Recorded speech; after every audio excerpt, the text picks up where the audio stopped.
很多人认识明英宗朱祁镇，或许都是从电视剧中了解的。从《明室》到《女医明妃传》，再到《大明风华》，都是红极一时的热门古装剧。在剧中，朱祁镇着实是个力挽狂澜、有情有义，甚至情深似海的明君。然而，现实中的朱祁镇当真是这样的吗？朱祁镇是明宣宗的长子，很早就被册立为太子了。但因为明宣宗英年早逝，所以朱祁镇登基时年纪很小。但因为有太皇太后张氏以及杨士奇、杨荣、杨溥3位辅佐之臣，所以大明不仅没有出现什么问题，反而国力继续鼎盛。要说幸运，朱祁镇绝对是个幸运儿。他接手的帝国可是经历洪武之治、永乐盛世、仁宣之治的大明，一个国力蒸蒸日上的强大王朝。要知道，同样都是昏君，刘禅、汉桓帝、赵构，还有清末一众丧权辱国的皇帝，哪一个接手的不是千疮百孔的国家？若把他们放在朱祁镇的位置上，再是个败家子，也不至于把家败完。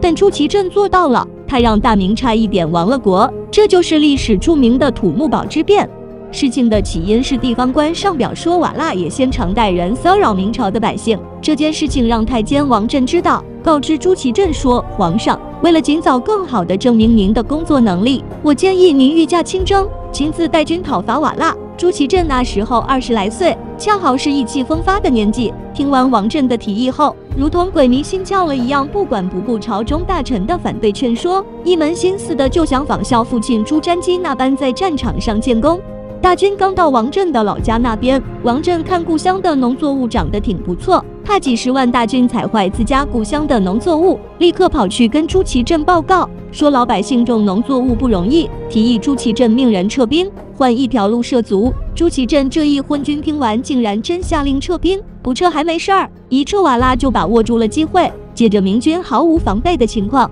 瓦剌也先果断带人袭击。朱祁镇见到这突如其来的袭击，立即慌了，连指挥都不会了，拼了命的喊着护驾，造成了土木堡一战，明军大败，20万精英损失殆尽，追随出征的文武高官几10人基本上全部殉国。要说阴阳怪气，还得看中国人，朱祁镇因此被称为大明战神，损得不行。这场土木堡之变要不是于谦等人力挽狂澜，打赢了北京保卫战，说不定当时大明就已经灭亡了。众所周知，于谦后来正是死在朱祁镇手里。杀害忠心为国的功臣于谦是朱祁镇一生中洗不去的污点。然而在《女医明妃传》中，由于杀害于谦之事太过有名，不好洗白，该剧干脆把于谦取消，换成个虚构人物于东阳，然后还让此人对朱祁镇各种钦佩赞颂，堪称颠倒黑白。明军将领曾经组织死士想要劫营救出朱祁镇，渗透进瓦剌的人都与朱祁镇接上头商量了细节，结果朱祁镇居然因为怕死不配合，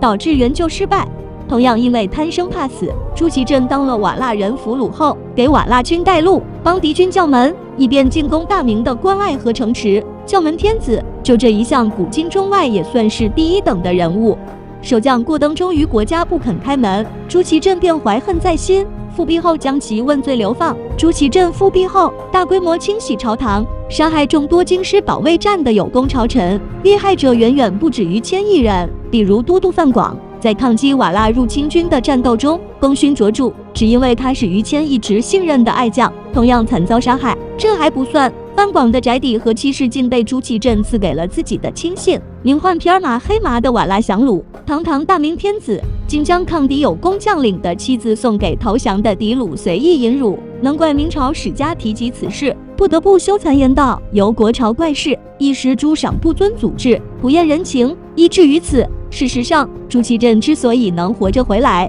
靠的正是众多于谦、郭登这样的人。正因为有他们的抵抗，朱祁镇对瓦剌也先才有价值。把他放回来，既可以做个人情，又可以变成一根搅屎棍。如果朱祁钰做了宋高宗，那么朱祁镇就只能和宋钦宗一个下场了。果然如野先所料，朱祁镇回来之后，先是夺门之变复辟了皇位，诛杀排斥抗蒙功臣，后面又和自己的儿子抢皇位，超额完成了野先交给他的任务。电视剧《女医明妃传》直接颠倒朱祁镇和朱祁钰两兄弟的善恶咸鱼，一边把保国有功的明代宗朱祁钰黑成渣，一边给男主角朱祁镇添加各种光荣事迹，美化的无以复加，给给瓦剌人带路，都能洗白成临难威武不屈，高喊大明万岁做烈士状。大明风华虽然如实写明了朱祁镇在军政上极其昏聩的一面，却依旧忍不住将明代宗朱祁钰黑成因为皇位而发疯，毫无骨肉亲情，害死朱祁镇子虚乌有的心爱瓦剌女人，以此给朱祁镇找复辟报仇的正当理由，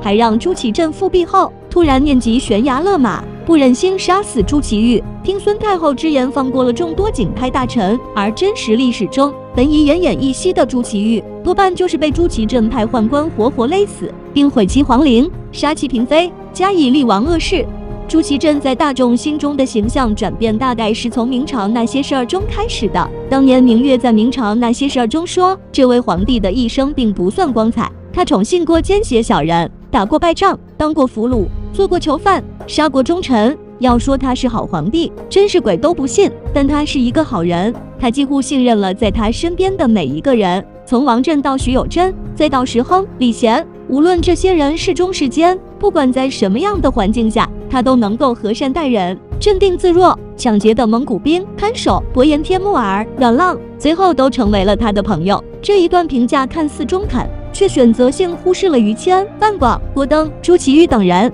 事实上，如果朱祁镇在土木堡被一刀砍了，他的历史评价反而会高不少。但当年明月还是说对了一件事，那就是明英宗朱祁镇唯一的功绩，废除人殉制度。明英宗朱祁镇虽是个劣迹斑斑，怎么也洗不白的民族罪人，但临终前所做的最后一件事，还是让我们看见一点人性的光辉。